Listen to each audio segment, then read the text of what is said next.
Hi welcome to ಮಾನಸ ಪ್ರಪಂಚ YouTube channel. ಎಲ್ಲರೂ ಹೇಗಿದ್ದೀರಾ? ಚೆನ್ನಾಗಿದ್ದೀರಾ ಅಂತ ಭಾವಿಸ್ತಾ ಇದ್ದೀನಿ.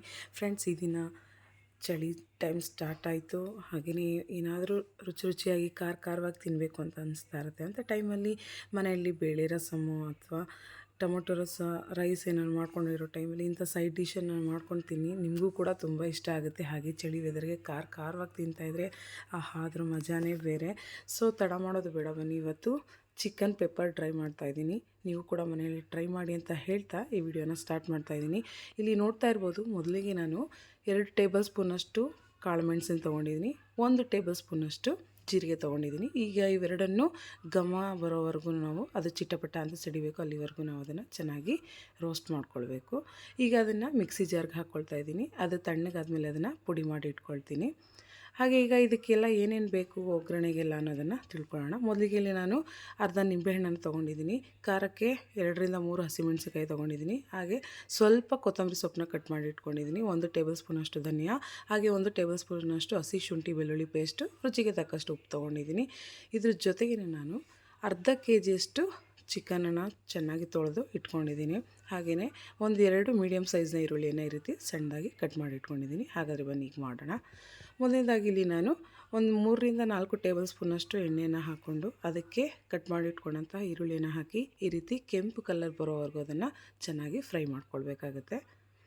ಈಗ ಇದಕ್ಕೇನೆ ಖಾರಕ್ಕೆ ನಾನು ಮೊದಲೇ ಕಟ್ ಮಾಡಿ ಇಟ್ಕೊಂಡಂತಹ 3 ಹಸಿಮೆಣಸಿನಕಾಯನ್ನು ಸೇರಿಸ್ಕೊಳ್ತಾ ಇದ್ದೀನಿ. ಜೊತೆಗೆ ಶುಂಠಿ ಬೆಳ್ಳುಳ್ಳಿ ಪೇಸ್ಟನ್ನು ಈ ಟೈಮಲ್ಲೇ ಸೇರಿಸ್ಕೊಳ್ತಾ ಇದ್ದೀನಿ. ಇವೆರಡೂ ಕೂಡ ಅದರಲ್ಲಿರುವಂಥ ಹಸಿ ವಾಸನೆ ಎಲ್ಲ ಹೋಗಬೇಕು, ಅಲ್ಲಿವರೆಗೂ ನಾವು ಅದನ್ನು ಚೆನ್ನಾಗಿ ಫ್ರೈ ಮಾಡ್ಕೊಳ್ಬೇಕಾಗತ್ತೆ.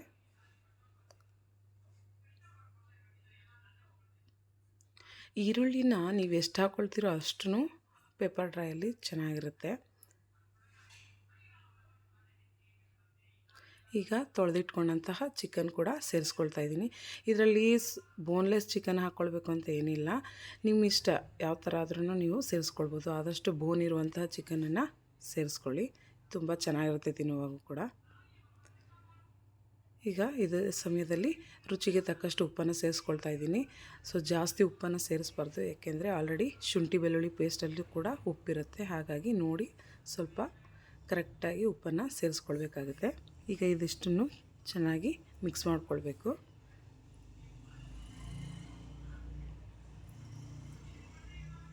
ಇವೆಲ್ಲನೂ ಆದಷ್ಟು ಮೀಡಿಯಮ್ ಫ್ಲೇಮಲ್ಲೇ ಫ್ರೈ ಮಾಡ್ಕೊಳ್ಬೇಕಾಗತ್ತೆ. ಆ ಚಿಕನಲ್ಲಿರುವಂಥ ಹಸಿ ಸ್ಮೆಲ್ಲು ಕೂಡ ನೀಟಾಗಿ ಕಂಪ್ಲೀಟಾಗಿ ಹೋಗಬೇಕು.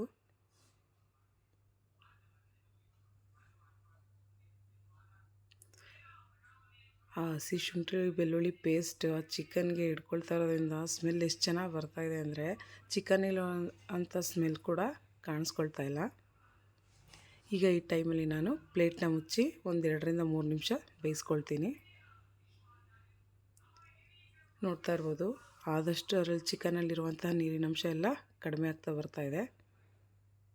ಇದರಲ್ಲೇ ನಾವು ಒಂದು 50% ಬೇಯಿಸ್ಕೊಂಡು ಹೋಗಬೇಕು.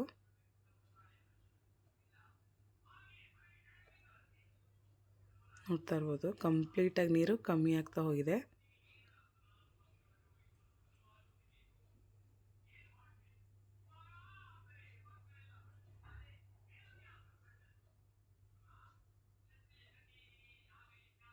ಜಾಸ್ತಿ ತಿರುಗಿಸ್ಕೊಳ್ಳೋದಕ್ಕೆ ಹೋಗಬೇಡಿ ಫ್ರೆಂಡ್ಸ್, ಏಕೆಂದರೆ ಅದು ಆಲ್ಮೋಸ್ಟ್ 50% ಬೆಂದಿರುತ್ತೆ. ಈಗ ಬೆಂದಿರೋ ಟೈಮಲ್ಲಿ ನಾವು ತಿರುಗಿಸ್ತಾ ಹೋದಷ್ಟು ಪುಡಿ ಆಗಿಬಿಡುತ್ತೆ ಚಿಕನ್ ಕೂಡ. ಒಂದು ಹದ ನೋಡಿಕೊಂಡು ನಾವು ತಿರುಗಿಸ್ಕೊಳ್ಬೇಕು.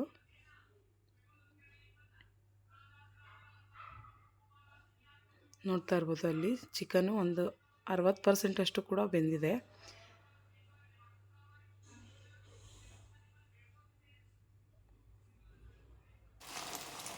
ಈಗ ಇದು ಕಂಪ್ಲೀಟಾಗಿ ನೀರು ಕಮ್ಮಿ ಆಗ್ತಾ ಹೋಗಿದೆ. ನೋಡ್ತಾ ಇರ್ಬೋದು, ಅಲ್ಲಿ ಎಣ್ಣೆ ಅಂಶ ಬಿಟ್ಕೊಳ್ತಾ ಇದೆ. ಈ ಟೈಮಲ್ಲಿ ನಾವು 1 ಗ್ಲಾಸ್ನಷ್ಟು ನೀರನ್ನು ಮತ್ತೆ ಆ್ಯಡ್ ಮಾಡ್ಕೊಳ್ಬೇಕಾಗತ್ತೆ. ಈ ನೀರು ಮತ್ತೆ ಚಿಕನನ್ನು ಸ್ವಲ್ಪ ಬೇಯಿಸ್ಕೊಳ್ಳೋದಕ್ಕೆ ಸಹಾಯ ಆಗುತ್ತೆ. ಈಗ ಈ ನೀರು ಕೂಡ ಚಿಕನ್ ಜೊತೆ ಬೇಯ್ತಾ ಇದೆ, ಹಾಗೆ ನೀರು ಕೂಡ ಕುದೀತಾ ಇದೆ. ನೋಡ್ತಾ ಇರ್ಬೋದು, ಇದೇ ಟೈಮಲ್ಲಿ ನಾನು 1 ಟೇಬಲ್ ಸ್ಪೂನಷ್ಟು ಅರಿಶಿಣವನ್ನು ಸೇರಿಸ್ಕೊಳ್ತಾ ಇದ್ದೀನಿ. ಹಾಗೆ ನಾವೇನು ಪೌಡ್ರ್ ಮಾಡಿ ಇಟ್ಕೊಂಡಿದ್ವಿ ಜೀರಿಗೆ ಮತ್ತು ಪೆಪ್ಪರನ್ನು ಕೂಡ ಸೇರಿಸ್ಕೊಳ್ತೀನಿ. ಹಾಗೆಯೇ 1 ಟೇಬಲ್ ಸ್ಪೂನಷ್ಟು ಧನಿಯಾ ಪುಡಿ ಎಲ್ಲವನ್ನು ಕೂಡ ಸೇರಿಸ್ಕೊಂಡು ಚೆನ್ನಾಗಿ ಮಿಕ್ಸ್ ಮಾಡ್ತಾಯಿದ್ದೀನಿ. ಏನಿಲ್ಲ ಫ್ರೆಂಡ್ಸ್, ಜಾಸ್ತಿ ಏನು ಬಳಸೋವಂಥ ಸಾಮಗ್ರಿಗಳು ಏನಿಲ್ಲ.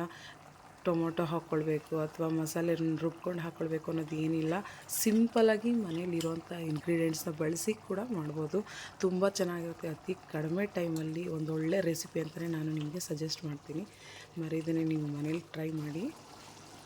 ಈಗ ನೋಡ್ತಾ ಇದ್ದೀರಾ, ಅದು ಆಲ್ಮೋಸ್ಟು ಪೆಪ್ಪರೆಲ್ಲ ನೀಟಾಗಿ ಬೆಂದಿದೆ, ಚಿಕನ್ ಕೂಡ ನೀಟಾಗಿ ಬೆಂದಿದೆ. ಈಗ ಈ ಟೈಮಲ್ಲೇ ನಾನು ಕೊತ್ತಂಬರಿ ಸೊಪ್ಪನ್ನ ಸೇರಿಸಿ ಚೆನ್ನಾಗಿ ಒಂದು ಸಾರಿ ಮಿಕ್ಸ್ನ ಕೊಟ್ಕೊಳ್ತೀನಿ.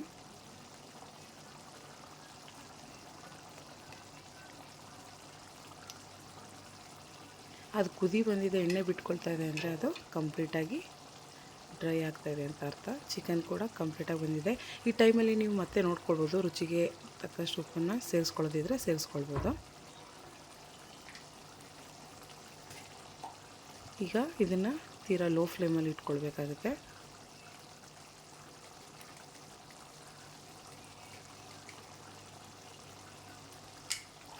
ಗಮ್ ಅಂತ ಇದೆ, ಮನೆ ತುಂಬ ಸ್ಮೆಲ್ ಬರ್ತಾಯಿದೆ.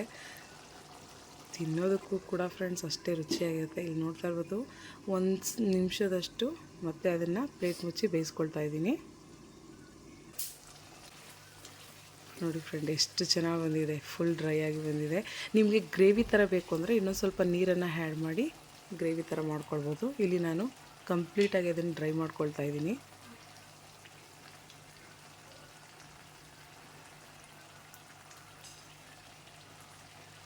ಈ ಚಳಿ ವೆದರಲ್ಲಿ ಈ ಥರ ಖಾರವಾಗಿ ತಿಂತಾಯಿದ್ರೆ ಅರ್ಧ ಕೆ ಜಿ ತಂದು ಚಿಕನ್ ಮಾಡೋರು 1 K G 2 K G chicken ತಂದು ಮಾಡ್ಕೊಳ್ಬೇಕು.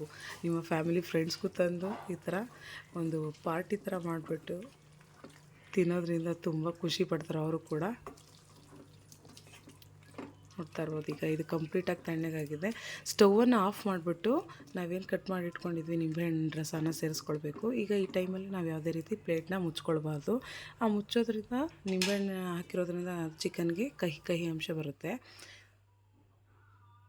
ನೋಡ್ತಾ ಇರ್ಬೋದು, ಈಗ ಸರ್ವಿಂಗ್ ಬೌಲ್ಗೆ ಸರ್ವ್ ಮಾಡ್ಕೊಳ್ತಾ ಇದ್ದೀನಿ. ಎಷ್ಟು ಚೆನ್ನಾಗಿ ಕಲರ್ಫುಲ್ಲಾಗಿ ಕಾಣಿಸಿದೆ ಅಂತ ನೀವೇ ನೋಡಿ ಫ್ರೆಂಡ್ಸ್. ಟೇಸ್ಟ್ ವೈಸ್ ಅಂತೂ ಹೇಳೋಂಗೆ ಇಲ್ಲ, ಸೂಪರಾಗಿರುತ್ತೆ. ಖಾರವಾಗಿ ಉಪ್ಪು ಹುಳಿ ಖಾರ ನೀವು ಹೇಗೆ ಲಿಮಿಟಾಗಿ ಕರೆಕ್ಟಾಗಿ ಹಾಕ್ಕೊಳ್ತೀರಾ ಅಷ್ಟು ಹದವಾಗಿ ಚಿಕನ್ ಪೆಪ್ಪರ್ ಡ್ರೈ ಬರುತ್ತೆ ಅಂತಲೇ ಹೇಳ್ತೀನಿ. ಸೊ ತಡ ಮಾಡಬೇಡಿ, ನೀವು ಕೂಡ ನಿಮ್ಮ ಮನೆಯಲ್ಲಿ ಇದು ಒಂದ್ಸಲಿ ಟ್ರೈ ಮಾಡಿ. ಆದಷ್ಟು ಕಡಿಮೆ ಸಮಯನೇ ಹಿಡಿಯುತ್ತೆ, ತುಂಬ ಏನು ಟೈಮ್ ತೊಗೊಳ್ಳೋದಿಲ್ಲ. ಸೊ ನೀವು ಟ್ರೈ ಮಾಡಿ ಅಂತ ಕೇಳ್ತಾ ಇದ್ದೀನಿ. ಈ ವಿಡಿಯೋ ಇಷ್ಟ ಆದರೆ ದಯವಿಟ್ಟು ಒಂದು ಲೈಕ್ನ ಕೊಡೋದನ್ನ ಮರಿಬೇಡಿ. ಹಾಗೆ ನಿಮ್ಮ ಫ್ಯಾಮಿಲಿ ಫ್ರೆಂಡ್ಸ್ಗೆ ಎಲ್ಲರಿಗೂ ಶೇರ್ ಮಾಡಿ ಅಂತ ತಿಳಿಸ್ತಾ, ಪ್ಲೀಸ್ ಇನ್ನೂ ಯಾರೆಲ್ಲ ನನ್ನ ಚಾನಲ್ನ ಸಬ್ಸ್ಕ್ರೈಬ್ ಮಾಡಿಲ್ಲ ಅಂದರೆ ದಯವಿಟ್ಟು ಸಬ್ಸ್ಕ್ರೈಬ್ ಮಾಡ್ಕೊಳ್ಳಿ ಅಂತ ಕೇಳ್ಕೊಳ್ತಾ ಇದ್ದೀನಿ. ಮತ್ತೊಮ್ಮೆ ಮತ್ತೊಂದು ಹೊಸ ವಿಡಿಯೋಗಳ ಮೂಲಕ ನಿಮ್ಮ ಮುಂದೆ ಬರ್ತೀನಿ ಅಂತ ಹೇಳ್ತಾ, ಅಲ್ಲಿವರೆಗೂ ತಮ್ಮೆಲ್ಲರಿಗೂ ಧನ್ಯವಾದಗಳು. Keep watching.